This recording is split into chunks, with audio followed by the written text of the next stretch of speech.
Good morning and welcome to the Justice Reinvestment Advisory Council Community Corrections Code Revision Workgroup meeting. My name is Chris Goff and I serve as an Associate Justice on the Indiana Supreme Court. I've also been appointed by Chief Justice Loretta Rush to serve as the chair of the Indiana State JRAC and this work group. The first item for consideration during this morning's meeting is approval of the minutes or notes from our August 11th, 2021 meeting. And prior to today's Zoom call, a copy of the minutes or notes was distributed to all members or their designees. If you've all had an opportunity to review those minutes or notes, I would entertain a motion to approve them.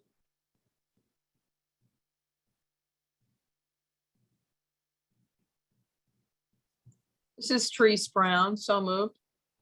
Thank you, Therese. We have a motion to approve. Is there a second? Second, this is Amy. Thank you, Amy. And is there any further discussion or any opposition? Hearing neither, the minutes or notes will stand approved as distributed. Thank you. Before we begin our process this morning, I'm just going to take a moment to give an overview of the process that we've been undertaking during our last several meetings. And we're going to review portions of the Indiana Code or Indiana Administrative Code dealing specifically with community corrections. We've got assembled here constituent members of our entire criminal justice system in Indiana. And so with respect to each stakeholder group, I will ask members to identify any specific problems that need to be addressed with the code provision or administrative code provision under review. I will ask them to identify any areas that are working particularly well.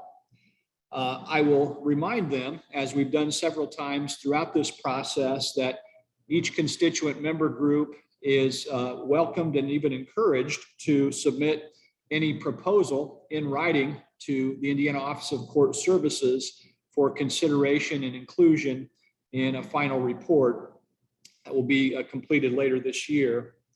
And the Indiana Office of Court Services will, again, as a further reminder, draft a proposal of that report for review at future meetings of this work group.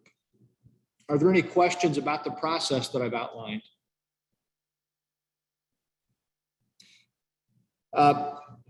During the last work group meeting, this group reviewed a spreadsheet containing the key concepts previously discussed and considered potential next steps pertaining to the subject of definitions, as well as the scope of community corrections and general provisions. During today's meeting, we would like to continue this format and cover topics regarding program placement, eligibility, rules, audit, oversight, data, and funding.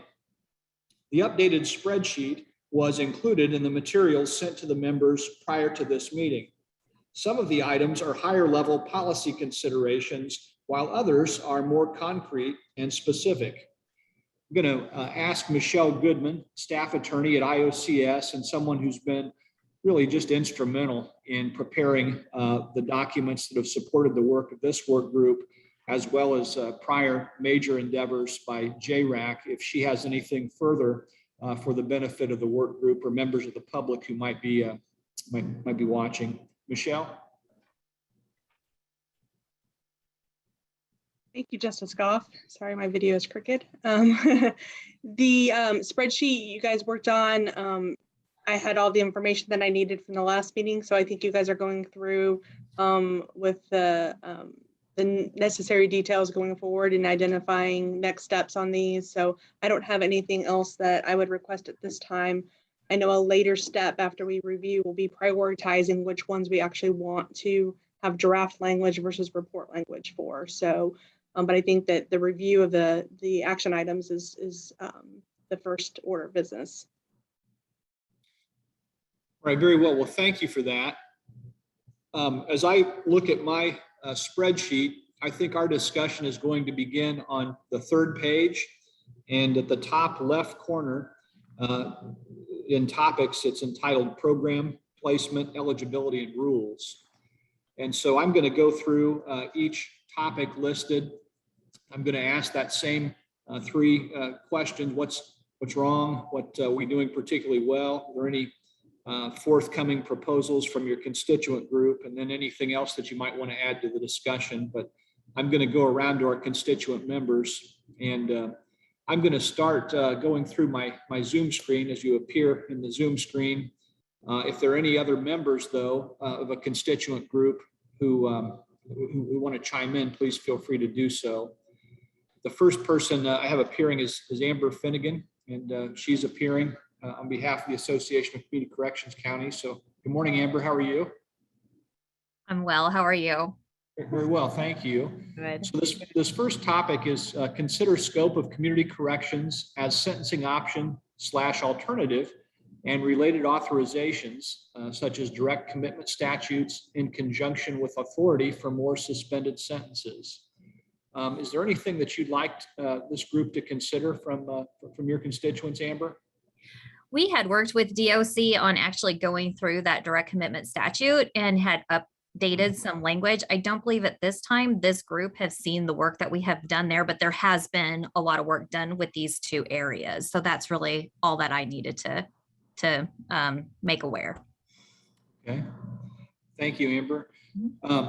Anything else from any other members of the Association of Community Corrections Counties? I know we have several very important and valued members on the call today. Is there anything beyond what Amber shared that you'd like to share on behalf of the group? Okay. Next, go to Therese Brown. She's here from Allen County as a commissioner in the Association of Indiana Counties. How are you, Therese? I am doing well. How are you doing, sir? Yeah, very well, thank you. Is there anything that you'd like the group to consider on behalf of your constituents? Not at this time. Thank you. Thank you. Good morning, Amy Carosis, Indiana State Public Defender. Good morning.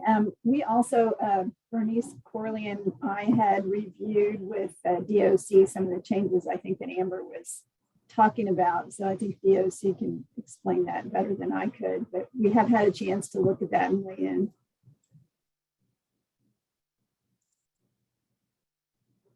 Very well.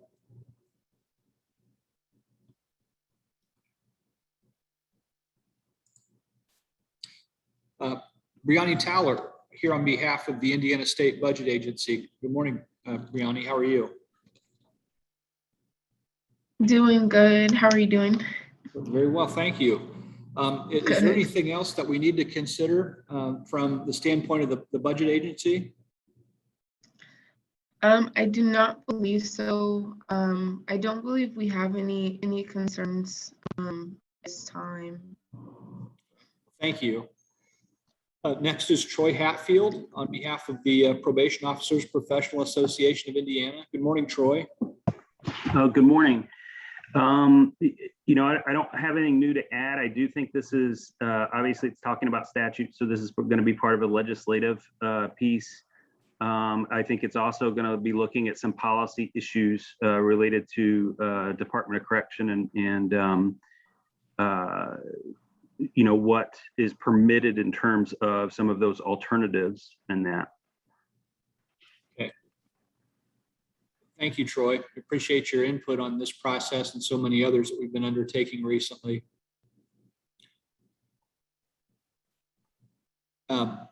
Shelby Thomas, Office of the Governor. Yeah, nothing to add at this time. Thank you. Judge Mark Spitzer, Indiana Judges Association. Good morning, Judge. Good morning. Nothing to add at this point. I know because of my schedule, I've had to miss a couple of meetings, so I'm catching up at this point. So, but I've got nothing to add at this time. Very well. Kristen Bonchbach, Indiana Department of Corrections. Good morning. Just following up from the last meeting, DOC will refrain from commentary on what the best solution is, but we're happy to provide clarity and expand on any of the items to ensure our concerns are discussed and considered. This particular topic seems to fit in the other themes that we've already discussed in terms of ensuring we've got a clear definition and purpose, so we're not duplicating any of our services or options that are already available. So outside of that, I don't have any additional commentary on this piece. Thank you. Steve Luce, Indiana Sheriff's Association. Thanks, Judge. Nothing at this time. I'm okay. Thank you. Appreciate you joining us today, Steve. Sure. Chris Cunningham and Ralph Watson are both also here. And gentlemen, we'd heard from Amber and Troy earlier, but is there anything else that this group needs to consider with respect to this particular item under program placement eligibility rules from your constituencies? No, thank you, Justice Goff. I think Amber covered it quite well. Thank you. And I would concur. I think she covered it quite well. The only thing that I always want to allow for is the creativity that exists within community corrections and counties to be able to use what works best for them. And generally that's what's happened. And that what we've seen through the years is that direct commitments maybe work well in one county, and that's the way they want to do it. Other ones using a sentencing option with modifications through probation or other options. So without seeing some of the changes and recommendations that might come forth, that's the only thing I would say is that we continue to allow for the creativity of individual counties in serving the clients that they have. So Appreciate your input as always, Chris, and the practical aspect that you bring from your service and implementation of so many of these programs in Grant County. So thank you for joining us.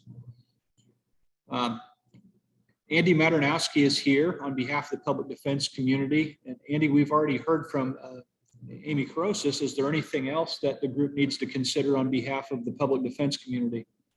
No, Your Honor, not at this time. Amy and I discussed before the meeting that we're going to get together with Bernice and come up with some very specific proposals. And I think we'll probably be able to do that by the next meeting. But for today, I think we're good.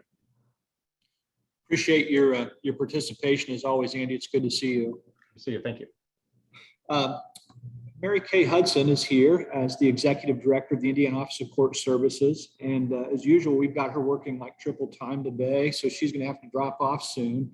And Mary Kay, the group all appreciates your input and insight on so many of these things. I want to ask, not only is there anything that we need to consider on behalf of this particular topic, but anything of concern generally that you would like to share, just in the interest of time, because I know you'll have to drop off early.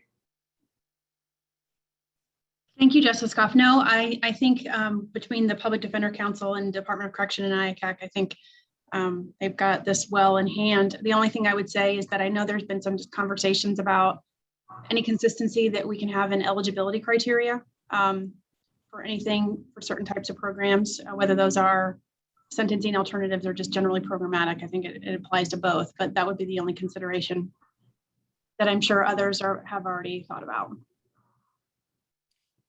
Thank you, Mary Kay, for your input as always. Kirsten, good morning. I know that you've just joined us, and we heard from Brianni earlier, but I wanted to give you an opportunity to say hello to the group, and I understood you might have an announcement. Yeah, thanks, Justice Goff. Yeah, I apologize for being a few minutes late. I guess I should go ahead and share my announcement. So this is my last JRAC meeting. My last day with SBA is this Friday. I start at DNR on Monday as CFO and Deputy Director of Administration. So definitely had a wonderful time being involved in JRAC and really appreciate working with everyone and all the stakeholders, and hopefully our paths cross again and we can stay in touch. For this specific topic, I don't have anything else to add. And I'm glad to hear Brianni's had an opportunity to introduce herself. She's a really great analyst in SBA. She's been doing the DOC portfolio and getting her a lot of public safety experience. So I know that she's definitely going to be a great asset to you guys. So I appreciate everything. Well, Kirsten, we really do look forward to working with Brianni, and I'm sure she'll be a wonderful addition to this group that we all look forward to working with. I just want to say on behalf of my colleagues and on behalf of JRAC how much we appreciate your service to improvement of our state's justice system. And we wish you all the best as you transition to DNR. I don't know about DNR. You know, I had the hunting and fishing jurisdiction for 12 years, and that was always a really hard time of year in Wabash County when that opened up. So I wish you all the best. They're great. So I'm sure you'll make a tremendous impact there as well. We'll miss you, but we're happy for this opportunity. So thank you, Kirsten.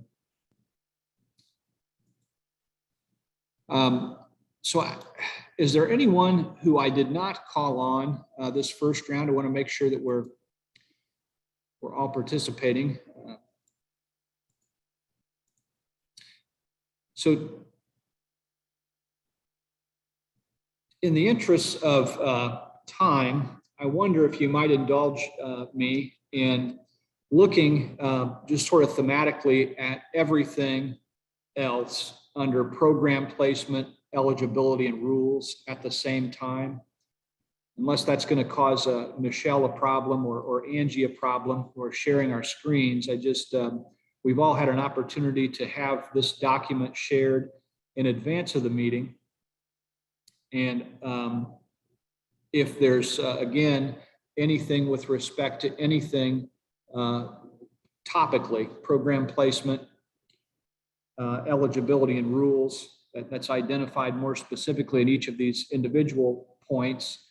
Love to hear from each group this round about anything that's going well, any particular problems, or any forthcoming proposals that you might have. And then, you know, also specifically, if you expect those are going to be legislative, administrative rule proposal, policy matter, technical assistance, and how much of a priority. That fair, or is that too ambitious? Okay. And I didn't hear staff telling me no, so let's go ahead and do that. And I anticipate doing that then with each topic. Maybe we'll make a little bit more progress with the agenda. So I'll start again first with Amber. Let's see if I can give this a go. Okay. Yeah, I think that we talked before. I think I'm trying to remember what our conversations were when these topics came up. But especially in looking at things from a data perspective, and where we sometimes have overlapping in supervision, you know, and I think that there is room for improvement there. I think that is just kind of that big picture systematic thing that we were looking at, and maybe not necessarily something that we would have as a priority at this point. But I think that there is some work that could be done there where we're not having duplication of supervision or duplication of data entries. And I know the data team is working on some of that as well. I don't think forensic diversion is used a whole lot, but I know that there are some counties that use that. So I'm not really, that's kind of out of my realm of expertise as to how that was, how people are using that statute. I believe the conversation around the disciplinary procedures using evidence-based practices was one where people were getting denied certain rights. So I think that's maybe a training or a technical issue. I'm trying to remember what was going on there. And then, yeah, I think there are, I remember the defense having some issues with the transfers, not knowing what programs each community had and what fees were charged. And it's really hard to, you know, give advice on people that are transferring out to other communities because everybody's programs look a little bit different. So I think that there is some work that we can do.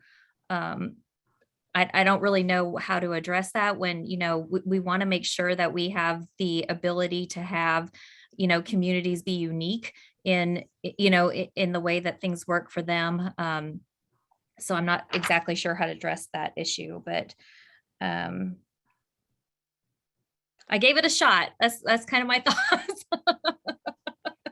Well, Amber, that's really, I think articulates well just how complicated and interconnected this system is.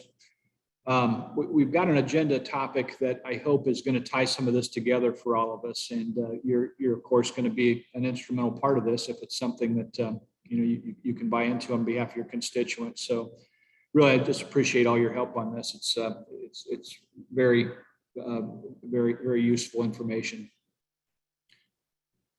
Therese? Well, sir, I do have to agree with Amber's comment in the context of flexibility to each jurisdiction. I think that each of us have a lot of different things that we deal with in different manners. So I think that that would be appropriate.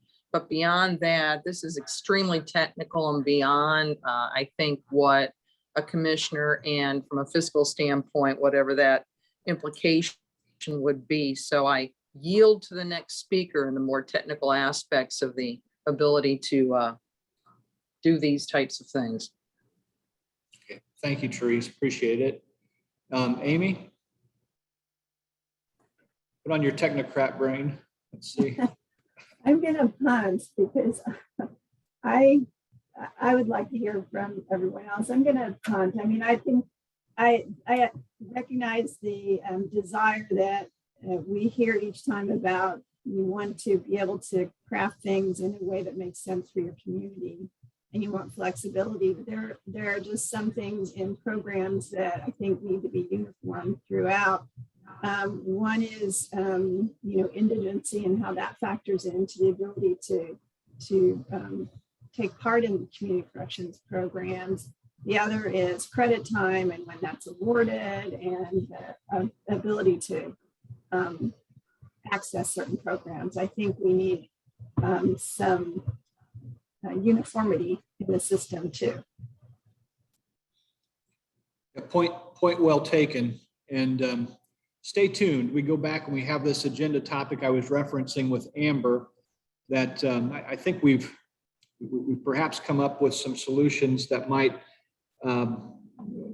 not certainly solve all of these issues, but might provide that flexibility and an ability to achieve uniformity as well. So appreciate your input, Amy. Shelby. Nothing to add at this time. Thank you. Judge? So I think maybe just following up on Amy's comments, I think there's a balance between individuality in county practice and best practices, and there are some practices that are not appropriate, and we think we need to recognize that, and maybe that's an educational type of issue, and then the other side of the coin is there needs to be some flexibility locally as well. And so I think sort of sorting that out, you don't want to let county flexibility to be a stalking horse for bad practices or things that don't work. And so, I think that would be one concern. From the bench, I have a concern about credit time and sort of clarifying that issue. It seems like that gets tweaked periodically, and I think that should be clarified as well. And then I think we all have concerns about indigent people and their access to community correction programs. So I guess I'm agree a lot with what Amy said. Yeah, those certainly are topics you encounter on the bench, and I remember having a great deal of consternation about credit time in particular and indigency determination. So I think those are very valid points. Brianni or Kirsten, anything on behalf of the budget agency? No, I don't have anything to add at this time. Thank you. Kristen, Department of Corrections. Good morning. I know there's several topics in here. So the forensic diversion piece, I'd more defer to DMHA on that. And in terms of the eligibility targets and kind of keeping consistency, just kind of emphasizing that there needs to be some kind of standard or consistency in terms of what the funding would support when we kind of have those discussions later and what our data goals are. I think Amber had mentioned that versus eligibility in terms of services or what you can provide locally. A lot of the flexibility, especially in respects to best supervision practices, should be in those intervention types, those programs, group types that you can provide. We want to encourage to still have that kind of mobility with that so that they can introduce the latest strategies and research and study it and see what's producing the best impacts and results. A good example, I know Bill isn't on today, but his Vivitrol program that he had in Vigo County, where he, looked around, or actually he had a previous, no, I think it was Vivitrol. Now that I think about it, I'm very sorry. Anyways, basically he had realized and studied by looking at his county that the program that he had wasn't targeting the type of drug offenses and the drug problem that they had locally. And as a result, wanted to make a change on what they needed to provide to best address what was currently going on in that county. And that's exactly what we want to see in every county, is really looking at what are our issues, how can we identify those, and what programs, what interventions, and what types of supervision do we need to have to best service those. But really the eligibility, the standard of what type of person that we want to provide really needs to be consistent to make sure that it's going to be kind of clear and distinct from those other supervision levels, so that we're not constantly overlapping different types of authority, having people report to multiple supervision agencies, and having it be muddy. At least in my opinion, that's how we would like to see it moving forward. And then there was a brief section in here about work releases, and just wanting to emphasize that in addition to the conversations on community corrections placement and supervision, what kind of items or information do we need to add or provide to make sure that that work releases are well established and understood in statute, as I know there was a couple community corrections agencies that have been having difficulties with that. Really appreciate your input, Kristen. Megan, I apologize. I neglected to call on you specifically the last go around, but I so appreciate you participating as counsel at DOC. Anything else from your standpoint that we need to consider with respect to this topic? Okay, Kristen usually covers everything for us, so I'm just going to let her do most of our talking. No, I think everyone else has really hit the most important things as far as this, the eligibility and placement pieces. I think dual supervision, like everyone said, is something that we've seen a lot of, and I think Kristen kind of nailed it there. Is teasing out placement for services, how they're actually getting to community corrections versus what's required for the funding and everything piece. And I think as far as the spreadsheet goes, that hits in a lot of different places in legislative, admin, and policy. So that could be a lot of different things. Very true. I appreciate your participation, Megan. Thank you. Steve, Indiana Sheriff's Association. Thanks, Justice. I would have to probably echo a lot of what Kristen said in what she was talking about. But the one thing maybe Ralph Watson can answer a little bit of this. And I know the last couple of years, the ISA and law enforcement, we've been doing a big police enhancement. And now this year we're going to do something with correctional officers and enhancements in their training and abilities, and just to make sure their job is one that is getting the right training and education, because we see a lot of issues with some of these employees too, and we want to prevent them from moving around. But I guess one of the areas because I know Bill Wilson with the ISA, he's kind of jumped into with a few sheriffs and making sure that those who run community corrections programs or work release, that they also understand that they have to have certain like grievance hearings and things like that in place that the staff should be trained on. So I guess there should be consistency. There are some going from an incarcerated jail environment into a community corrections, which is more minimal security, but there are still some things that overlap as far as constitutionalities or rights that offenders have. So just keeping that piece and the training piece for the staff, I think, is very important too, especially in today's time, to make sure everybody's on the same page. So that's just kind of came in late with the training piece, but I think it's very important too with a successful community corrections program. Boy, that's so true, Sheriff. You guys struggle with turnover a lot of times too, don't you? Training's always an issue. So I appreciate that. I think that's a very good point. Chris, back to you. Anything further? Well, I'm looking at this, and a lot of these things that I see in here are the applications of the local advisory council, and then having an opportunity to be able to shape their systems. So we're just, I know some counties are just venturing into this area, but you know, a lot of, I'm not sure that I could tell you exactly how things work in another person's county. And I'm not sure, there's probably very few people that could do that.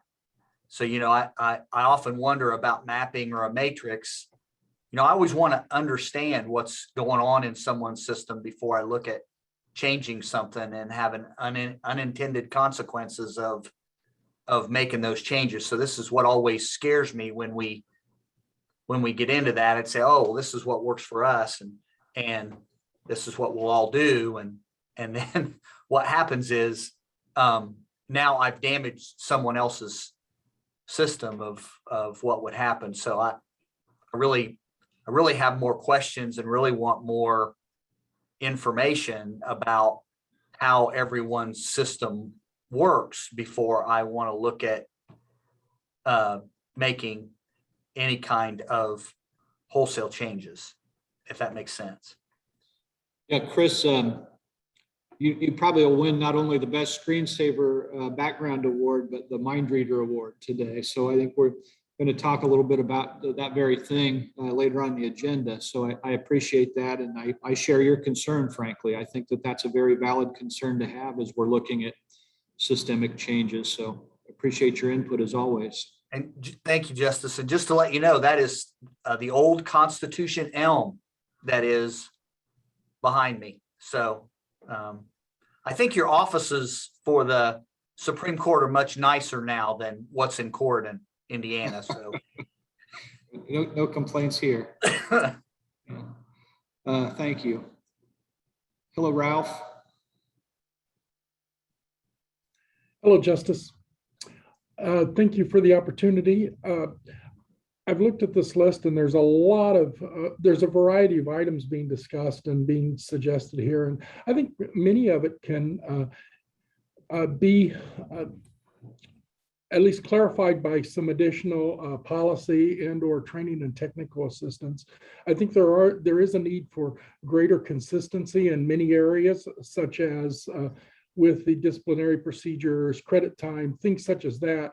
But I also want to go back to flexibility to each jurisdiction to look at the services they're able to provide at their local level. Especially resources are always an issue with the local community corrections agencies. The great many of them, if 50% and many less than 50% of their budget comes from the grant application. So a lot of that's going to depend, or grant funds. So a lot of that's going to depend upon, as far as services they can provide, and the number of people they can serve is going to depend upon the resources that are available to them at the local level. And many that's going to vary around the state significantly. I think that one of the things that we can do is, again, help give the Department of Corrections some guidance on where we might need more policy, as well as training and technical assistance. And many of these items we can work on using those two specific remedies.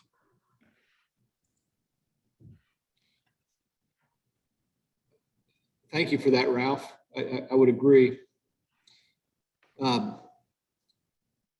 Andy, back to you. Thank you. I haven't done any appeals in a long, long time, so I'm going to take an opportunity to try to correct the judge. And when Judge Spitzer said that the legislature keeps tweaking the credit time statute, I have to disagree. Because in my mind, tweak means we're going to improve it somehow. And each new definition, each new change has made it even worse where nobody understands it. So I think that's a definite issue that we would have to address. Chris, Andy, I'll accept that clarification and will agree with you. Just don't challenge me to fix it because you might not like the fix.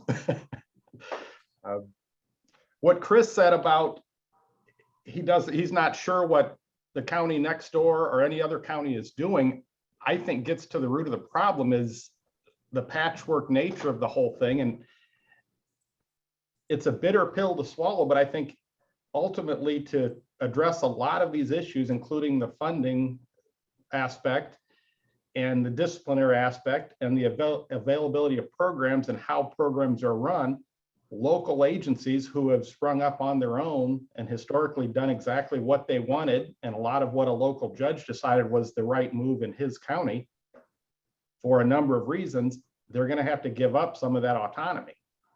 And for uniform rules, uniform applications, the availability of other program or similar programs in other counties, I think it's going to have to be something where everybody has to give up a little bit of that control, and that's going to be a hard thing for a lot of people to want to do. And Ralph was talking about unequal resources, and when each county is funded separately and differently, whatever county might have the best grant writer ends up having the available programs. So I think that's the thing. The credit time and like I said, the rules, and those are some of the things that Amy, Bernice, and I are going to get together on and make more specific proposals. But I think just the idea that some groups are going to have to give up some control in order for a more uniform system to be implemented, I think is going to be a big sticking point down the line. You know, Andy, to those themes, I heard kind of a recurring recognition that there are some items that are just core to the fundamental fairness of the system and the process, and that there needs to probably be a shared understanding throughout the state of a floor below which things can't fall, and you know, a recognition that some things just need to be done the same, regardless of if you're in Posey County or Porter County. And I am maybe an optimist, but I think we get a group together, there can be some consensus on what those items are. And so I point well taken. I really am glad that you're here. I look forward to having this separate discussion when we get advanced on the agenda.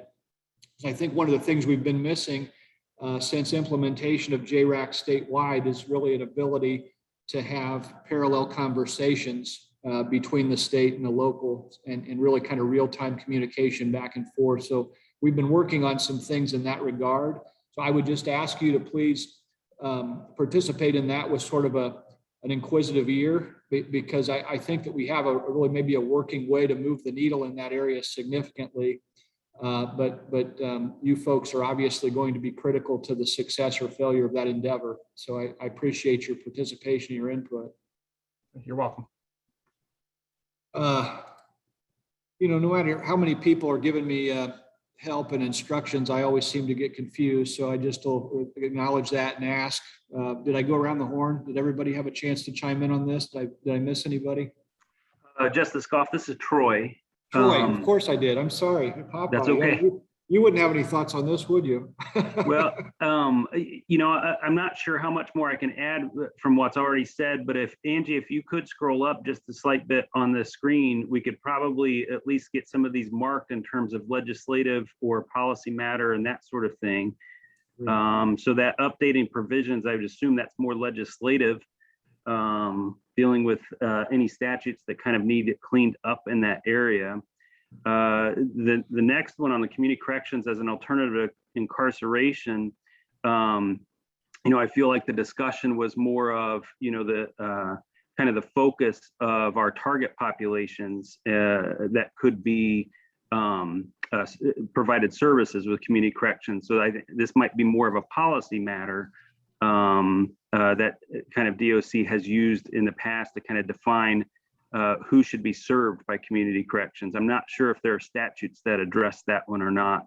But I think that could also, addressing the overlap of individuals. I don't know that there are statutes. When we talk about user fees, there are definitely statutes involving that.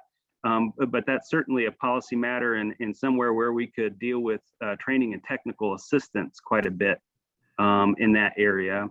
Aligning those disciplinary procedures. I believe there is a statute that talks about discipline that dealing with people, especially in when we're looking at credit time issues.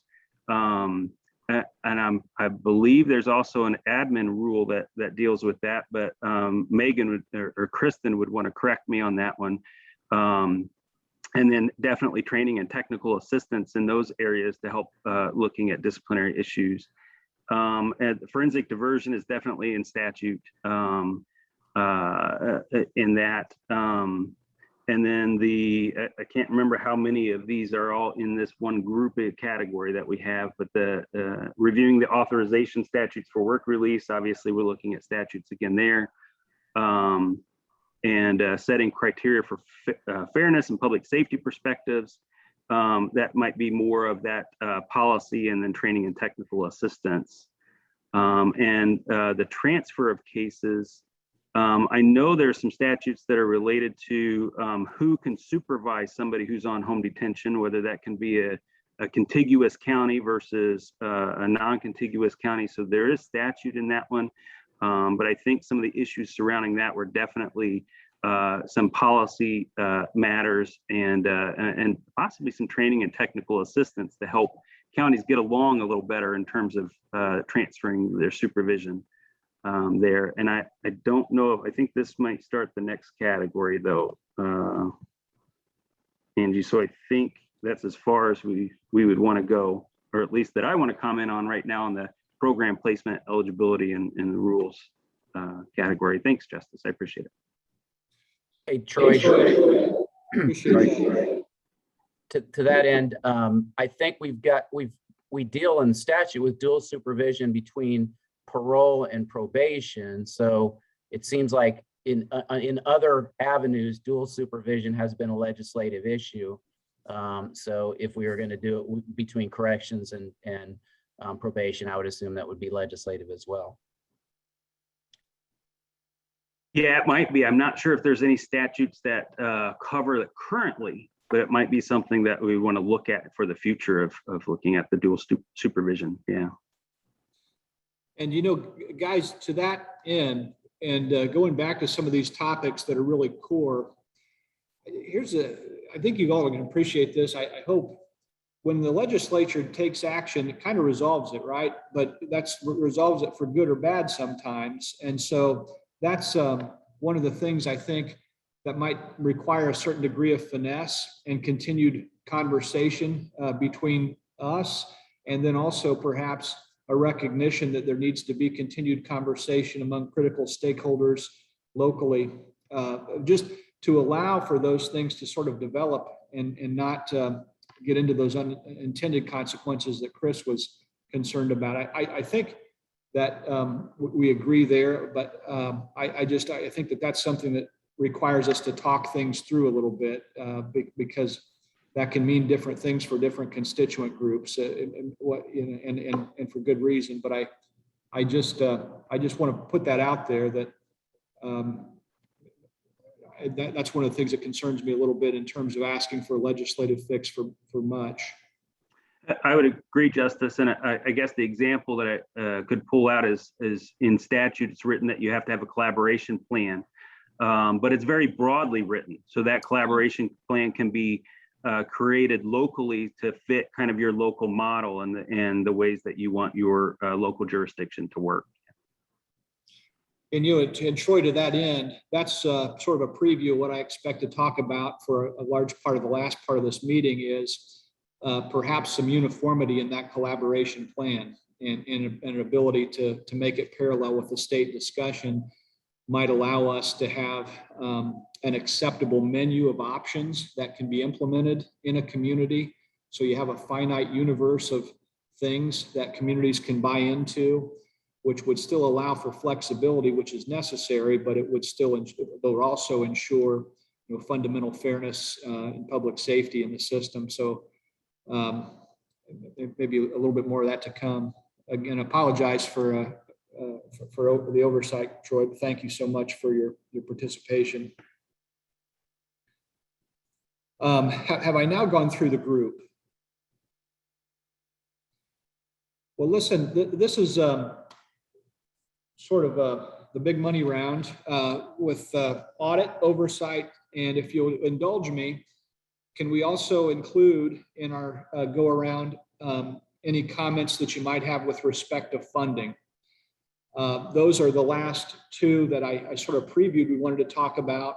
The table also includes the very last topic of state and local collaboration, but I think that we're going to be able to encapsulate that into that next agenda item. So if you would, I'd like to go around the group one more time and ask for any input that you might have with respect to both of these, audit oversight data and then funding.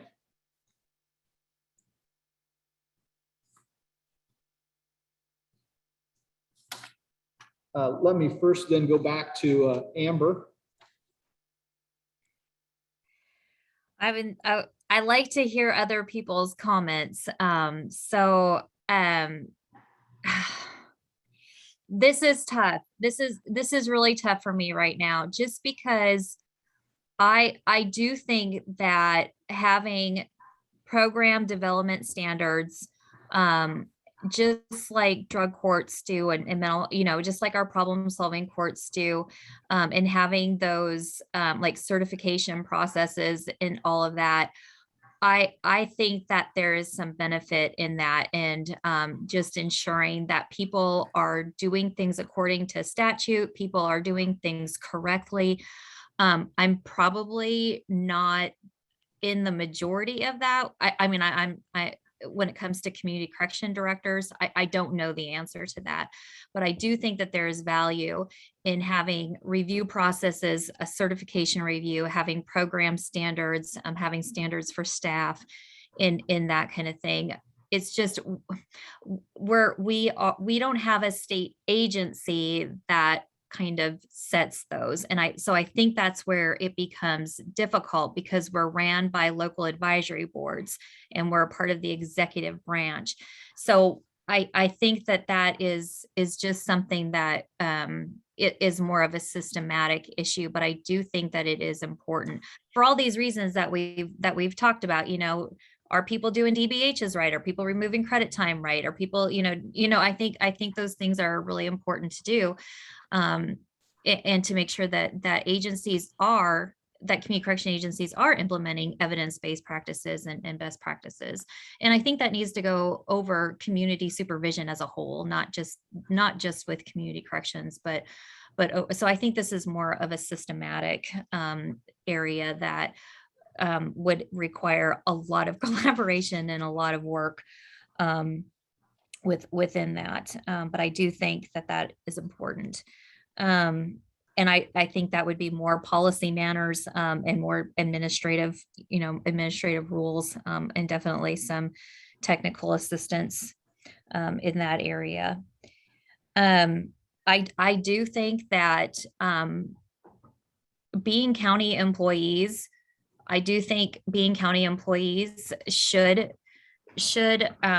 the county should have some responsibility as far as providing assistance to community correction agencies. And I don't think that would happen unless there is some legislation that is for that. you know, I am very strong in that. I don't receive county funding at all, and I bring a lot of state, you know, I think that that's just a responsibility the county has. There are some agencies that get county funding, but I do think as far as funding is concerned that the counties should have some responsibility in assisting community correction agencies who are county employees. I'm going to stay out of the funding formula and all that. I know that there was something that addressed to review the funding formula. I think that funding should be consistent on how many people you serve and what programs you serve, not the current funding formula. And I think it is important to review that just because you may be a large or a small county, you might serve a large number or a small number of people. So those are my thoughts.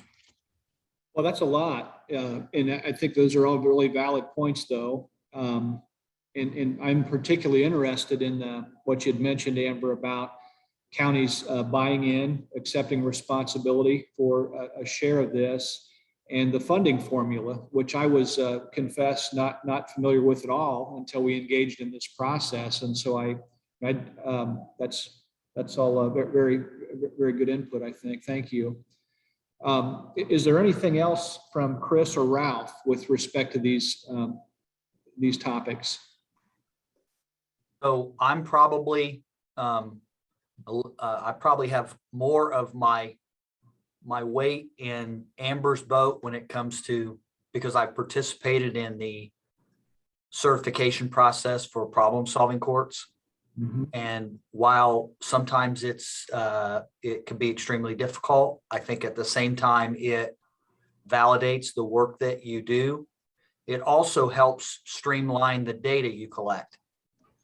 So really it, if you look at the problem-solving court measures and you look at what's collected, there's a uniformity then to that data that's collected. So I don't know how you go about that, whether that's would be a joint effort between the Department of Corrections and the Office of Court Services. So here's my thing, and it's on. There's a consistency that happens with staffing that makes certification very difficult for the Department of Corrections, because Kristen, I hope you'll indulge me, but they hire people and they train people, and then at that same time there are opportunities for them and they leave. Mm-hmm. And so it's very difficult for them to maintain a process for certification, and I think also training by being able to keep good people. And so if whatever process you put in place for certification, there has to be something put in place to maintain quality and expertise at that level to be able to come in and certify, whether it's a tool that you use, whether it's the state certification process for problem-solving courts. I think under Judge Spitzer's leadership, we sort of mimic that for pretrial, and I think it's a good process for community corrections and programming. I believe I will be in the minority on that view from community corrections directors, and I'm sorry, but that's what I think. It would also, like I said, I think it addresses some of the other concerns as you go through that with data and reporting processes that happen with that. The other thing I would say is that the amount of data that community corrections has to report compared to the data that our other community supervision professionals and probation have to report is vastly different. And so I think there needs to be, I don't know if it's a go back to the basics of how many people you've committed, looking at individuals that are committed based on a technical violation versus that. It seems like the farther we get down in data elements, the more in the weeds we get and the more difficult it is to measure effectiveness. But with a certification process and an annual report like that's provided through that process might resolve some of those issues. So I'm sorry, it's just a big subject, and I probably get a little more passionate about this than what I should, but that's how it is. Well, no, I really appreciate that input, Chris. And again, you kind of read my mind with respect to some of the internal discussions that we've had, and we look forward to sharing with this larger group. So appreciate your input. Ralph, anything to add? Yes, and I will agree with Chris and Amber that I think there's definitely need for I don't know if I want to call it certification, but definitely guidelines and or consistency in the way programs are operated. A perfect example that our association has done for years has been we have a residential guidelines committee that looks at all residential facilities, and we do peer review on those facilities on a regular basis. And those guidelines are based on the American Correctional Association. And that's worked well. We haven't done anything like that for electronic monitoring or some of the other levels of supervision that are out there. But I think there is a place for that. I think we need to consider how best to do that. As far as data, I think if we could look at some consistency as far as what is the important data we want to see from the various counties, and help some of those counties look for technology and or ways to collect that data. And sometimes I think we get caught up in, well, this data is important this year, and then next year this data is important, and then we don't see a lot of trends because we're tracking something different from this year to the next year. Funding, I would agree. I think the counties have a need to have some skin in the game, so to speak. We're a county that has considerable local funding that's brought to the table. But I think that it's something we need to continue to discuss with all of our community corrections agencies about what that expectation is at the local level as far as community support. I appreciate that, Ralph. I'd like to do two things, if you'd indulge me. I want to take a break for about 3 minutes and give Jay Chaudhry a cue. Jay has just joined us, and DMHA is, as you all understand and appreciate, just a critical player to this process. Jay, we have been going over a spreadsheet that you received in advance of this meeting. Starting on page 3, topically, we have been asking each stakeholder group to comment on things that are going well, things that need improvement, and asking, how big of a priority is this in your area? And again, inviting any written input in anticipation of this report that we're going to produce as the end product of our work later this year. But if you wouldn't mind, this is kind of our last go around. I'll call on you last, but I'd like to hear any of your thoughts going forward so that we can make sure we include them in the report. And then just sort of a preview, we've got an agenda item kind of deals with how this work might intersect with the development and implementation of our local JRACs. So that's all right with everybody. I have us at 10:58. If we could resume again at 11:03. Thank you.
Okay, sorry about that. I appreciate the ability to step away for just a second. If I could, then just go ahead and following up with this sort of last go around, ask next for comment from, find my notes here, DOC. So Kristen and Megan. Sure. Yeah, a lot of these, and I know we've already talked in great length in a lot of these meetings, so I'll try to condense it as much as possible, where I just can't emphasize enough that a lot of the key to solving standards issues and oversight and auditing and all these things kind of all lie down to clarity in our definitions, particularly when it comes to placement and sentencing. And following up kind of on what Ralph had made mention earlier in regards to budget support and things, that was a primary reason why I wanted to have a lot of the conversations, especially around, what is a CC sentence or placement, and where is that supervision and where does it lie? Is it a physical structure? Is it part of something else? Be separate from grant funding, because there are counties where it's not just based on the grant funding, and a lot of the confusion historically has been misunderstanding the funding and community corrections supervision as the same thing.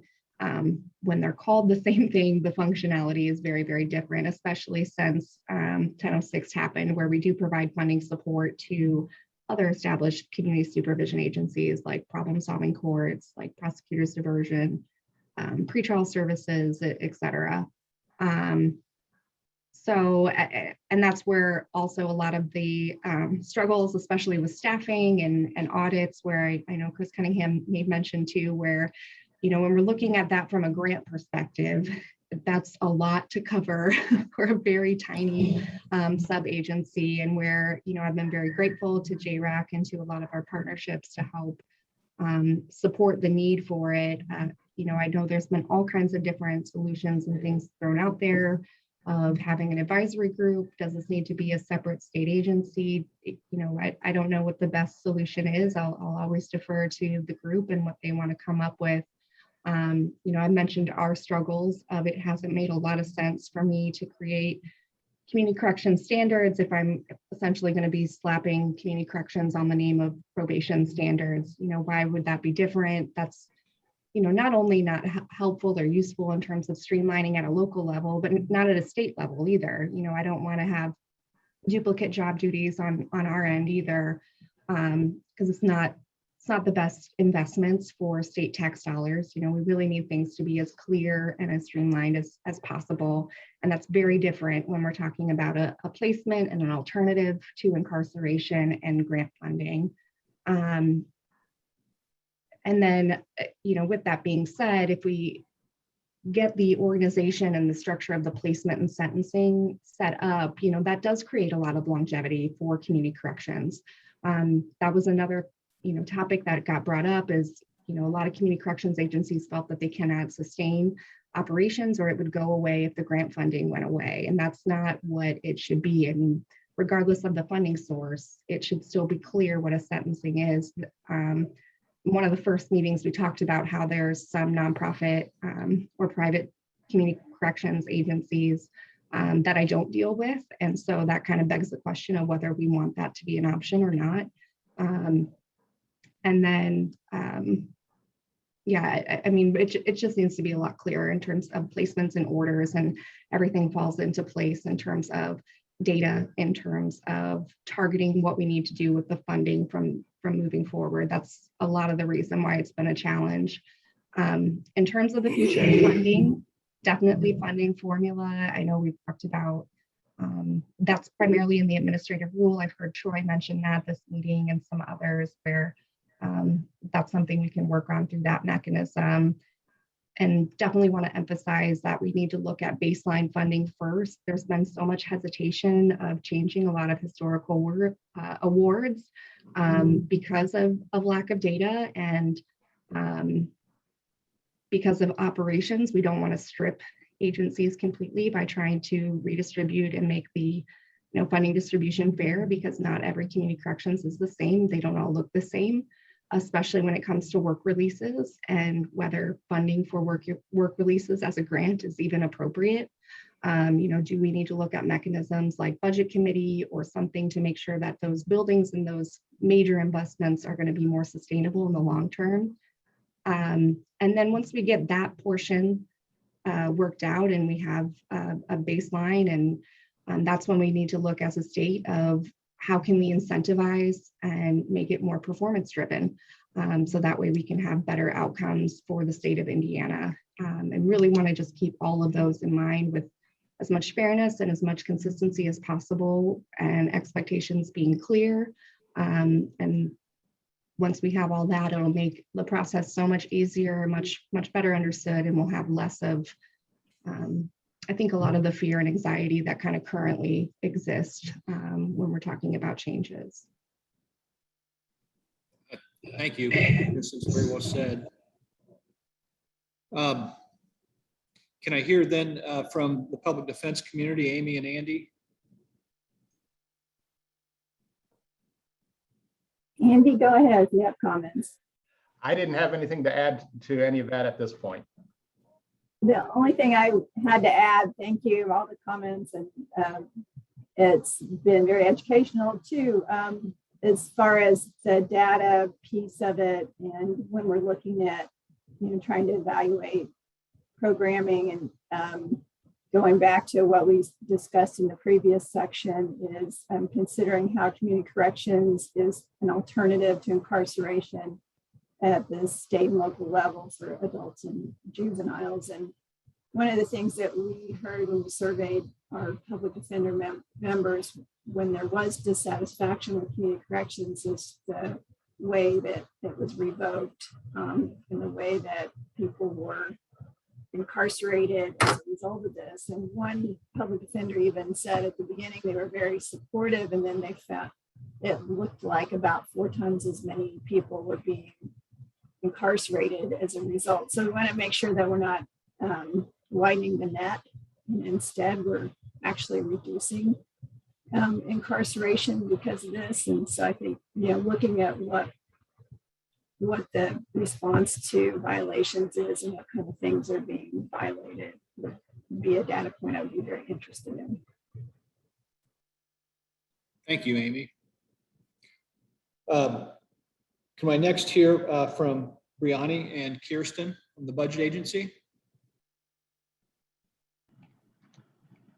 Yeah, absolutely.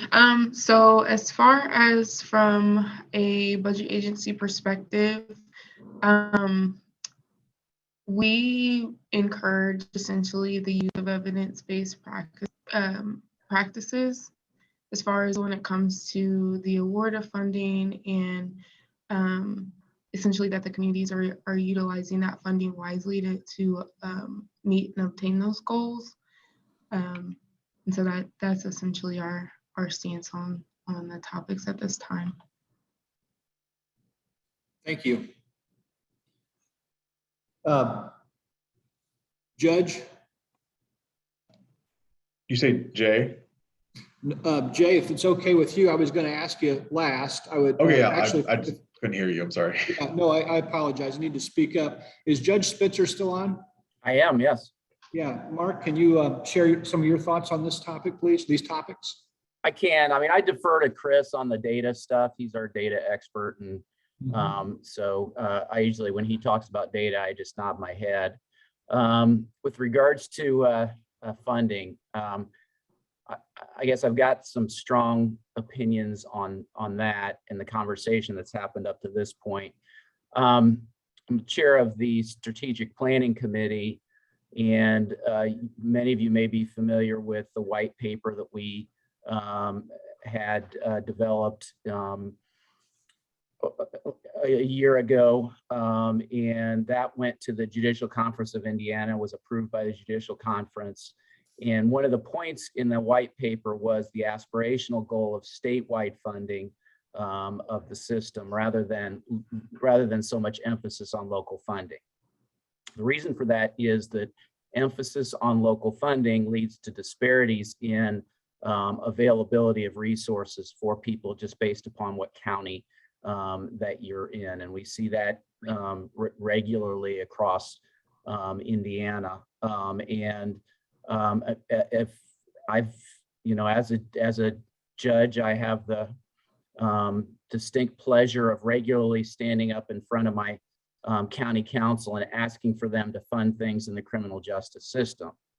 And if you've ever had that distinct pleasure, what usually happens as a result is something to the effect of, you're asking us for more money for criminals?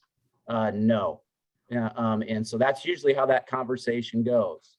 And there's not a lot of nuance in the discussion with regards to whether or not what you're doing is going to have long-term effect on recidivism in your community or those types of things. And so my observation, and consistent with the white paper observation, is that to the extent that funding can occur at the state level rather than a significant portion of funding occurring at the local level, then you're more likely to have those nuanced and important conversations about long-term planning. B, you're less likely to have disparities from county to county, where in one county, you happen to be in one county and you have the availability of this certain menu of things available to you. But if you're 2 miles across the county border, then you're out of luck and you can't participate in a problem-solving court, or you can't participate in community corrections. So I'm going to push back on to the extent there's a inclination to require more from local funding. I think the other thing I think that we have seen with the census data is that we've seen a concentration of population with regards to our urban areas and a loss of population from our rural areas. And that means that resources in the rural areas are going to continue to decrease. And we're in the course of redistricting at the legislative level, and that's one of the things that they're dealing with is, all populations have gone to the urban areas and there's less in the rural areas. And so what we're going to continue to see is less in rural, more in urban. So that, to the extent that we continue to rely on local funding sources, then we're going to continue to exacerbate the disparities that already occur. So that's a concern for me as well. I think a lot of us are feeling fairly good about local funding right now because of the COVID money that's sloshing around in local coffers. That's going to go away. It's, that's a short time sugar high. And then once that goes away, we're going to be back to where we were before, or we're arguing with our county council about even maintaining the budget that we have to little or no avail. So that's my sort of, strong, I suppose, opinion on funding. And so I'd say anything that puts more funding on local government is a step backward and inconsistent with the white paper. And so I as a member of the Judges Association and representing that constituency, I'd have to push back pretty firmly on that. Judge, I've been a longtime fan of the white paper since 2008 and then the new iteration of it. And I've not had an opportunity to talk to you about this. This is of benefit to the entire group today, though. I've been engaged in separate conversations that I want to align with these conversations regarding unified asks for funding from the criminal justice system to the fiscal bodies. And had a conversation with Chris Naylor, had a conversation with Bernice, had a conversation with 3 judges on the Public Defender Commission, and a separate conversation with Justin Faulkner about the need to align the judicial administrative districts with the districts of executive agencies, our community mental health centers, our DCS, to actually be in a position where we can do what we're supposed to do statutorily as JRAC and consider meaningful regionalization and to tackle some of these disparities. I really want to engage you to the extent that we can in advancing these, and then just offer some insight about this, because we've really tried to come up with some ideas that might work, but they're, as with everything else complicated, they require a lot of people coming together. But what I envision that conversation piece being is sort of a dedicated recurring conversation within JRAC about, strategies moving forward, so we could really sort of move the needle in that direction. I agree with you. It's only going to get worse, and it's everywhere. And I suppose, Justice, the other thing I would say is that, Kristen talked about using state money efficiently. I mean, I think we're completely on board with that effort. I think that makes a ton of sense. And so I don't think anything that, sort of where we're coming from on that is inconsistent with that at all. And so I'd agree with Kristen's comments on that front. But, the concern is that, we not go backwards with regards to, putting everything on the localities and yet not giving them the resources to do it. Yes, agreed. Troy.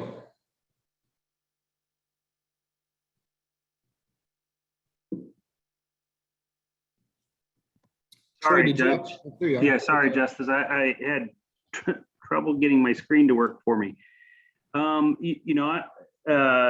Very good discussion so far, especially, hearing from the others before me. I don't know that I have a different position to assert. I do think, in terms of looking at this audit, oversight, and data, I think many of this would fall under the policy kind of things, as well as training and technical assistance that we would want to look at once something is in place that can, be agreed upon. And again, as far as the funding is concerned, the biggest concern that I have is that there is an administrative rule that addresses funding of all the counties that I really do think it needs to be reconsidered, especially moving forward. But I do like the comments like that Kristen had made is knowing that there should be some kind of a baseline or minimum with counties that is provided, especially when resources are scarce in some counties versus others. Thank you. Troy, somebody's smart when they start citing administrative these rules. To that point, if there's something that you think needs to be addressed, reconsidered, my colleagues and I have the rules committee that we love to have ideas from, because they're vetted by this big multi-practice group of attorneys, and feel free to shoot them some ideas if you think that they're appropriate, and love to get them to that group that's going to, I believe, address some of these funding issues, so that they know that they're considering everything that is viewed by our constituent members as an impediment. Shelby.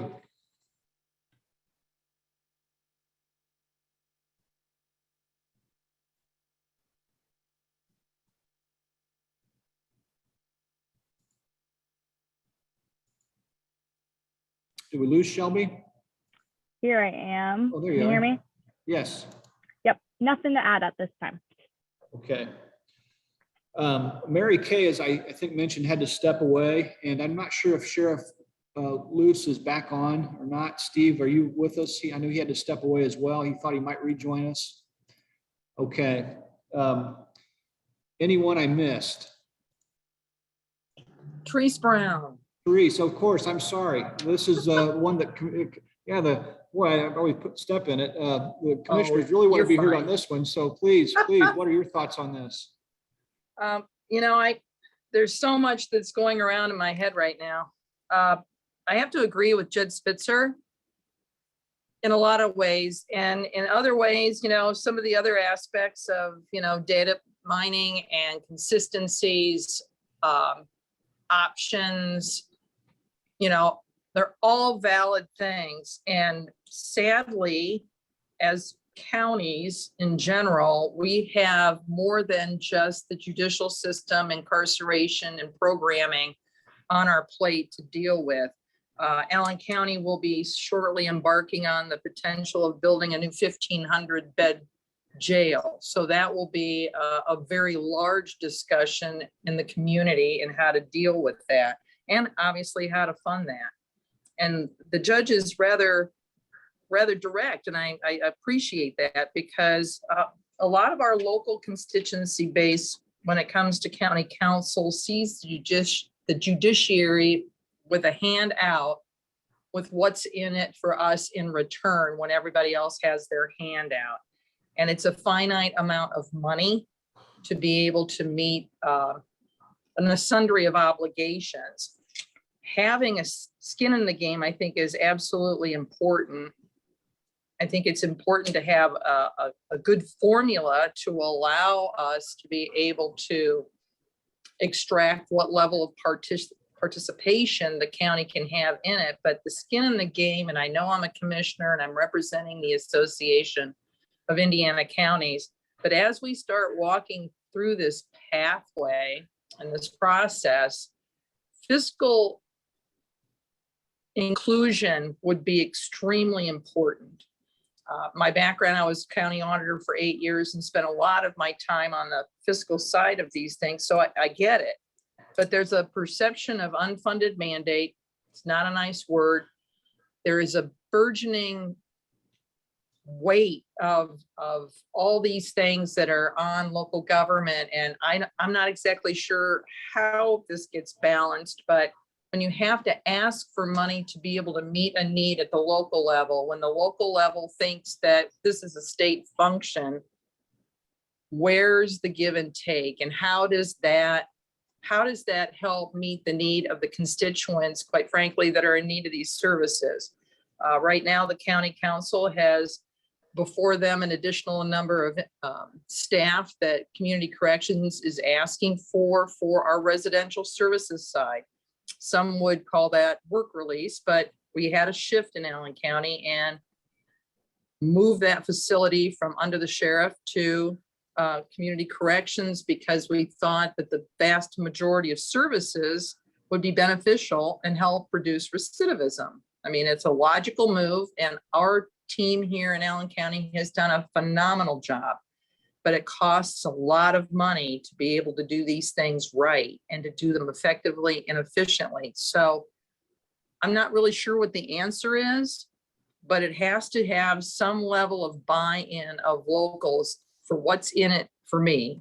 Now, I say that's not necessarily my personal belief, because I know what's in it for us. We're getting people off the roles of being a burgeoning problem to the system, and we're getting them being participating citizens in our community and finding ways for them to be able to be functioning in a good society, to be able to contribute back. So there's my personal feelings, but then on the opposite side, there's a lot of pressure, and it's not getting any cheaper at the local level to provide the services that our constituents expect.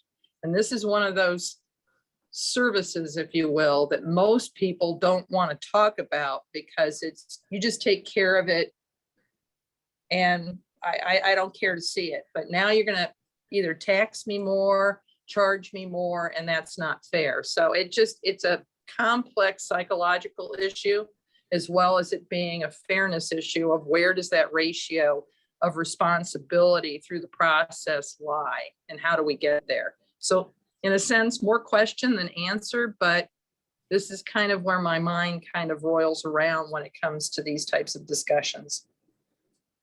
Well, Therese, I'm so glad you're here and you're willing to ask those questions. And if I could ask you, please listen to what I say in the next agenda item with a critical ear. Reach out to me if you'd like to and ask any clarifying questions, because what we're going to try and implement in the coming months is a way to accelerate a common knowledge base among all of the critical constituent stakeholder groups within our criminal justice system, not only at the state level, but importantly, critically, to what you just voiced at the local level. And for the first time, I think we'll have a meaningful means by which we can have a parallel discussion between state level stakeholders and local stakeholders. That's going to increase that knowledge base, that common understanding. But in time, it will also help us be in a position to prioritize funding and to actually say, this is a problem. What do we consensus think is a solution or a menu of solutions depending on what community you're in? Not a magic wand, but it's an organizational structure that will actually allow us to govern. So I hope that I'm glad you're here, and I hope that that'll make some sense. Thank you. I'm sure it will as time goes on. There just seems to be, why is it my responsibility? It should be someone else's, but we also have to recognize we're all in this together trying to meet a need. And that's what this is about, trying to meet the need to get people in the right queue, to do the right thing. And if that were the case and it were that simple, then we wouldn't have anything to talk about right now. Absolutely. Well, Jay, if you're able, I would love to have you chime in on this discussion. As I've said to audiences far and wide, I so appreciate the manner in which you've approached your role and your willingness to partner with us. Yeah, yes, can you hear me? Yeah. So just to piggyback off the most recent point, I would jump to sort of number 21 on the spreadsheet. Discussion of work release. I mentioned this at the in-person meeting as well.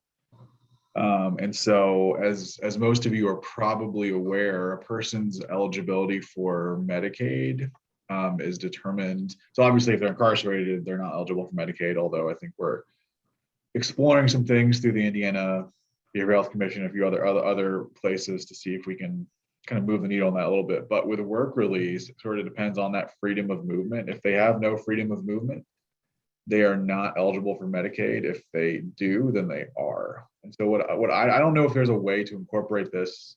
I'd probably put it more under policy matter than legislative proposal or admin proposal. But I think that the counties and the courts need to think. And I don't understand I'll admit as a disclaimer, I don't understand the kind of ins and outs of like when somebody gets placed in work release as opposed to just being on probation. There's probably a whole factor that goes into that. I'm not really, here to delve into that. But when it comes to fiscal sustainability, when you put somebody in a work release facility with no freedom of movement, you're essentially turning his or her medical care, and you're basically preventing the ability of the state and federal government to pay for that person's medical care under a current scheme. So that's one thing I think needs to go into this process from a fiscal sustainability standpoint. A couple other things that came up under number 20. Again, we talked about this a couple of meetings ago. I do think that there is some redundancy within the different forensic diversion statutes, and I would fully support an effort to clean that up.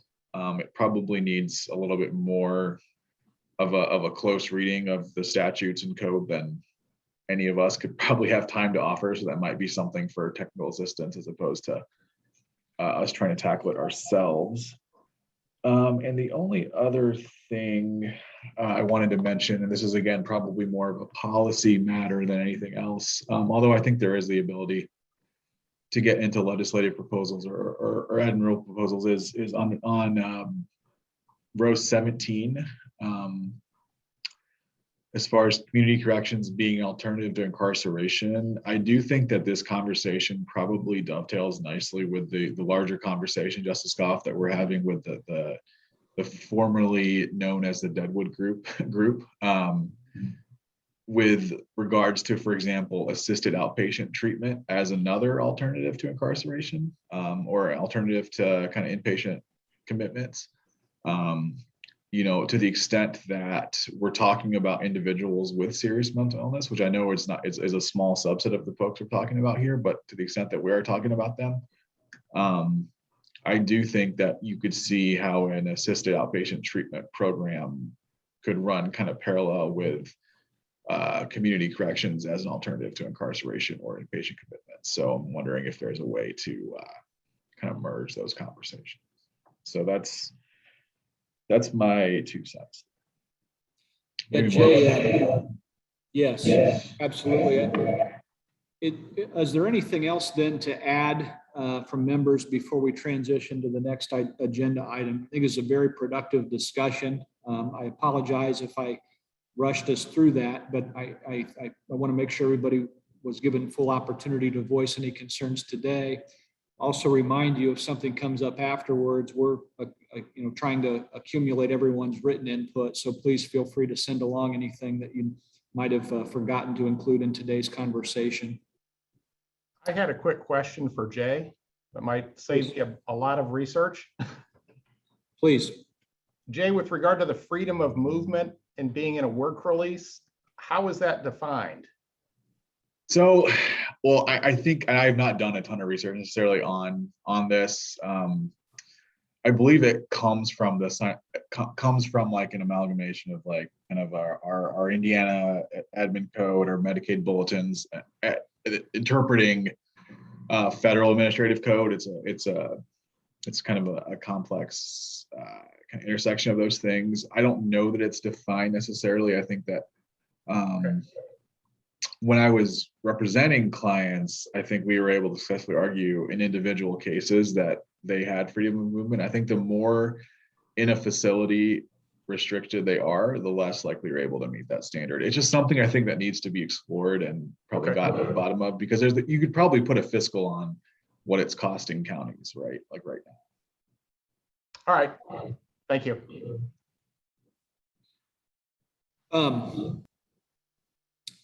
So, if I could transition on to other business, agenda item 5, I wanted to bring this group up to speed with what we've been doing in terms of our work at state JRAC to provide technical assistance to our local JRACs as they come online.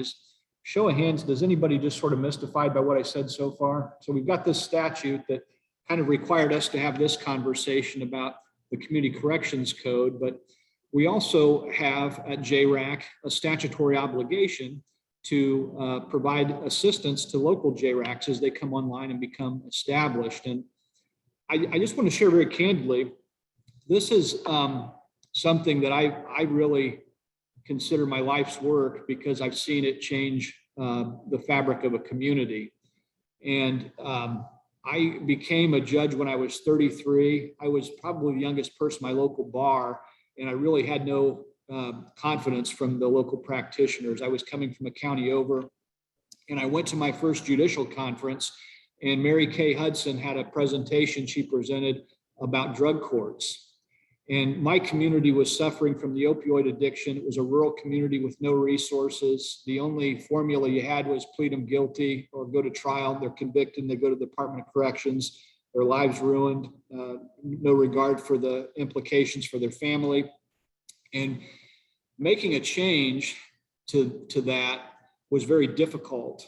But we were able to make a change in that community by doing what we're doing today, by assembling all the critical members of our criminal justice system together to engage in a regular conversation about community problems and coming up with consensus about what resources do we have available to solve this particular problem. And moreover, what resources is our community missing that we need to bring in from the outside? And so, fast forward 10 years, it worked. And we had a different community that was no longer struggling. We had a healthy community. And it wasn't just because of the work we did in our criminal justice system, but it really accelerated the recovery of that community. And I believe that that's in large part why I ended up being selected to serve in this role.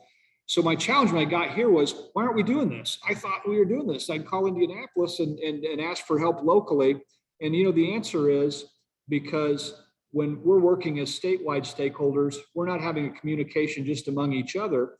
We're representing hundreds, if not thousands of people within our organizations. And it's very hard to have a parallel conversation with a group like this, and then take this information back to your constituents who they might not be engaging in that process at all. They might be very skeptical, sometimes for good reason.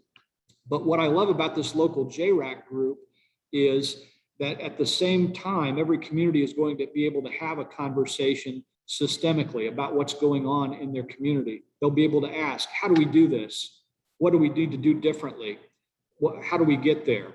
And what we've done in terms of implementation of our technical assistance to our communities is, I'm going to send a letter to every circuit court judge and every county executive in the state that says, here's my role, here's this statute. How are you doing with your local JRAC? Did you know it existed? Do you need help putting it together? And essentially tells them that what they're required to do in the local JRAC statute is look at their criminal justice system and ask those 3 questions. How do we do things now? What do we need to do differently? And what do we need to get there? And we've asked and drafted a letter for every constituent member of the state JRAC to send the same letter, a very close version, to every one of their constituents in all of the counties, so that at the same time, every member of JRAC and local JRAC that's represented statutorily will receive the same message. This is what JRAC is. This is what JRAC seeks to do. Can we help you? Won't be instant, but if a community has any interest at all, they're directed to contact Mary Kay, and then Mary Kay is going to bring this item to the attention of a local JRAC support team. That's going to be a multidisciplinary team that will be able to field these questions, identify trends, identify items of particular concern, and be able to come up with a virtually real-time menu of acceptable answers to whatever question is fielded to the state JRAC by the local JRAC. I envision that group feeding action items to state JRAC, which would have then a dedicated agenda at each agenda item at each meeting to really discuss items of concern that have been identified and brought to the attention of JRAC by local JRACs.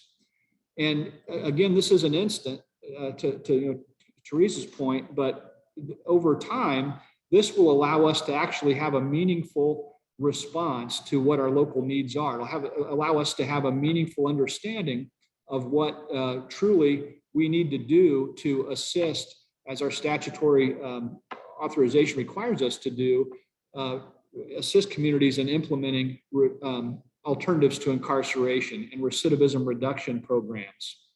And, I've never really spent the time to go through the statutes we have through this process, but that's what we were intended to do.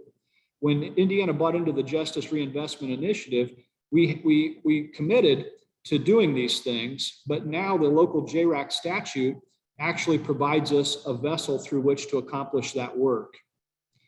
Now, that's a lot. I don't know if anybody nodded off. I'm as excited about this as I've been since 2006 when I implemented a drug court, because I believe that, when Therese Brown says people are skeptical, when I went to my first county council meeting, I wanted to say, you know what, I never thought I'd get to be a judge. I'm going to show you, I'm going to really do everything I can to make sure you have confidence in this process. And it took time. But over that time, everybody that was a member of our local drug court team that's now going to be a constituent member of that local JRAC felt respected, felt heard, and they were able to come in and identify what made it difficult for them to do their job. Everybody on the team had an understanding of what the problems of everybody else were. And we were able to say, we agree that this is the best we can do with what we have. And everybody knew that. And so if you had a tough media question, if you had a skeptical consumer, if you had somebody that was just spouting off, everybody that was participating in the system knew, that's not true, or here's why that is. And I mean, it really increased confidence in the process. And so I think that there's no mission that's more critical right now. This is 60 to 70% of county budgets. There is money that's available, and just Judge Spitzer's right, it's going to be gone. But if we are actually working together and we're communicating the need to do that locally, I think we're really going to be able to make things significantly better across the state. So that's, in a nutshell, what I got for you. We've talked through this process about having sort of a multidisciplinary team that might be able to field questions throughout this process from community corrections boards. I personally just kind of like pushing an easy button. And so I think that all of these meetings that we have are really about process. How does this happen? You know, Jay talked about the Deadwood group. What we're going to be doing through our work with the Deadwood group is next fall, October of 2022. We are going to, in partnership with the Association of Indiana Counties, host a statewide summit. And we're going to invite all 92 counties to bring a multidisciplinary team consisting of members of their local JRAC to come to Indianapolis and learn about mapping your local community mental health delivery system. And we're going to build that as a way to think about how you could use your local JRAC. And with all these conversations we have, you know, Chris is talking about mapping out and certifying your pretrial release system. I envision a day in the not distant future when a community can call and say, I would like a multidisciplinary team to come to my community and certify our criminal justice system. And that would allow us to actually say, you know what, we don't like this, but here's an alternative that you could employ from a menu of alternatives. We could collect meaningful data that would actually allow us to prioritize good ideas and disincentivize bad ideas. And it would be Indiana sized while still allowing for flexibility. That's where I envision us heading. I think that we're close to being able to pull that off. And I think that it's not only going to increase public safety and confidence in what we do, but I think it's going to really increase the fundamental fairness of our system, because we're all going to understand the need to do things the right way. So I welcome any concerns, any thoughts, any criticisms, but that's kind of what I hope to include in our report, is just sort of a vision to incorporate all of these discussions into sort of a multidisciplinary state and local partnership. We reference the work of the Jail Overcrowding Task Force. We reference the work of the Pretrial Summit, and we really get in a situation where we can have conversations with our locals about what their needs are and offer meaningful solutions in near real time.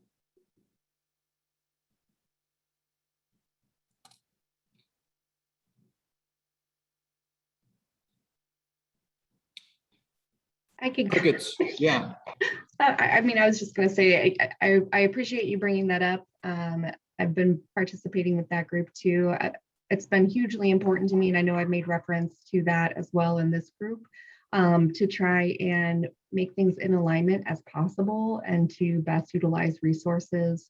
I think that group and that strategy is going to be key in looking at the collaboration plan and things moving forward. So I really appreciate you bringing that up, and think it's going to be huge, and definitely makes sense to have it be brought up and discussed in this group as well. Well, Kristen, thank you. Can I ask April, can you bring up that map that Kristen prepared in advance of all these discussions of our community corrections system? So this is an example of what I'm talking about.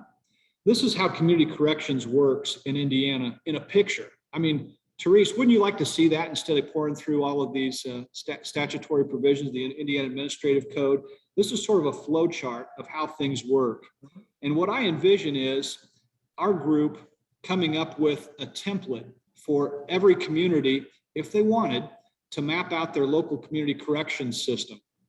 And we would be able to provide technical assistance to them in identifying problem points and identifying choke points and identifying potential due process violations and offering them a menu of solutions about how to address every problem.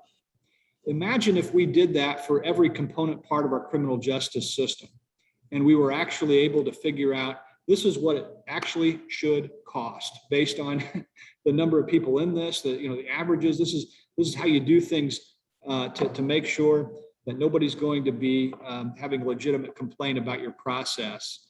And, you know, I think that that's the easy button, right? I mean, if we're always having to field these questions, wouldn't it be nice if we had a uniform method by which we would converse about those questions, and we wouldn't have to agree on everything. I mean, we have an adversarial system, but it doesn't need to be as adversarial as it is, and it shouldn't be adversarial due to a lack of understanding about what might be available to come to a mutually agreeable resolution. I just thought that was great. Completely. I agree completely. I mean, I'm a visual person. Abstract is fine in some instances, but visuals and being able to step through how one goes as the individual, maybe I got arrested and I go through the process would be good. But then from a workflow standpoint, how in theory things should go. Now, nothing is absolute, to your point, and there are times where efficiencies sometimes don't necessarily happen. And possibly through this process, there could be a better understanding of the advancements that the court and all the other component systems interrelate have improved. I mean, the past and showing where we've gotten. I mean, there's been a lot of technological changes within the system, but then are all the things that are out there being utilized to their maximum capacity? Is there more training needed, or more integration, more capital needing to be put in to help facilitate the process? So no, I think this is an excellent idea. I don't say that just to say, yes, that's a great idea, but I think that there's a lot of individuals, as there's turnover between judicial officers and lay people as council members and other office holders, getting a better understanding of how it's supposed to work and demystify it makes it a lot easier for people to buy in and have an intelligent conversation about what's the next step, or what are better solutions, and what can we collaborate on. That's really music to my ears, Therese. And I just, you know, from the message that the judiciary is going to receive from the Indiana Supreme Court, it's really this: just as this process helped somebody who was a very new judicial officer bring something better to a small community, that's because there was a system in place through the educational programs offered by the Indiana Office of Court Services. And if a community wants to buy in to that state-approved method of system improvement, I think that should be incentivized. And what I was really encouraged about is nothing I'm telling you is particularly new. This is really a product of how to organize your state judicial system as instructed by the National Center for State Courts. So the National Center for State Courts really it tells state judicial officers that you have a great deal of confidence in your community as a convener. You're not there because you're, you know, the be all end all, but in your role as a judicial officer, you do have the ability to convene critical stakeholders to have important systemic discussions. And so I think that that's the message that your judges will hear. And I think that this sort of infrastructure of how to put together your court system is something that can be implemented not only statewide, but parallel in all of our 92 counties. So again, that's why we thought it was very critical to include at the initial level this correspondence, not only to the judiciary, but it'll go to all the county commissioners, also go to the county council, so that all three branches of government are receiving the same message from me as state chair of JRAC. But then we'll be inviting all of our communities to have the same discussion, and hope that all of you will be communicating similarly at the same time with your constituents. Absolutely. And knowing that in Allen County, it's approximately 72% of our general fund budget funds the criminal justice system, it's imperative for there to be this dialogue, because there is an eventual breaking point of where and how to prioritize where all those unappropriated dollars can go to meet such a vast majority of needs. I mean, we all want economic development. We all want people to come to our communities. We want good things. We want trails. We want good roads. But this is an important component that has to be balanced within that too. So any guidance and any kind of structure that can help gain confidence and buy-in at the local level to be able to show that all parties are willing to bear all and try to get to a common ground place is going to be huge.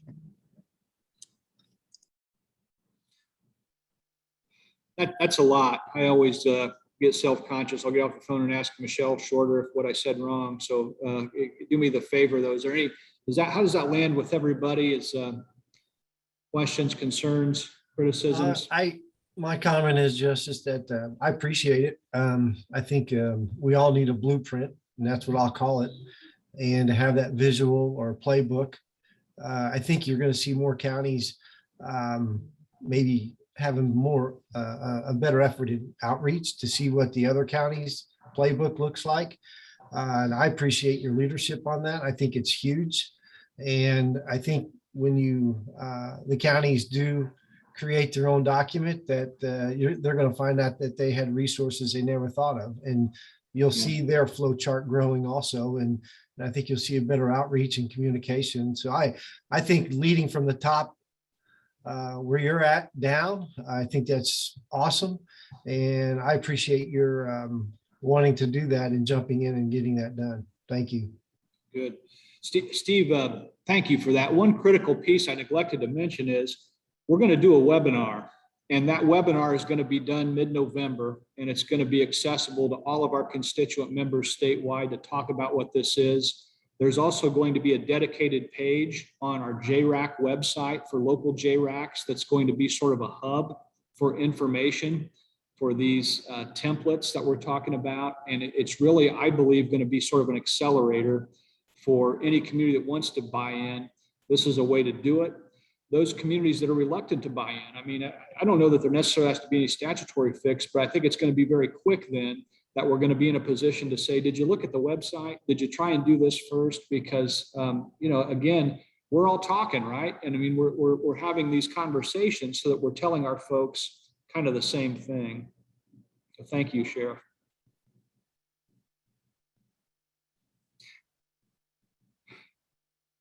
Anybody else?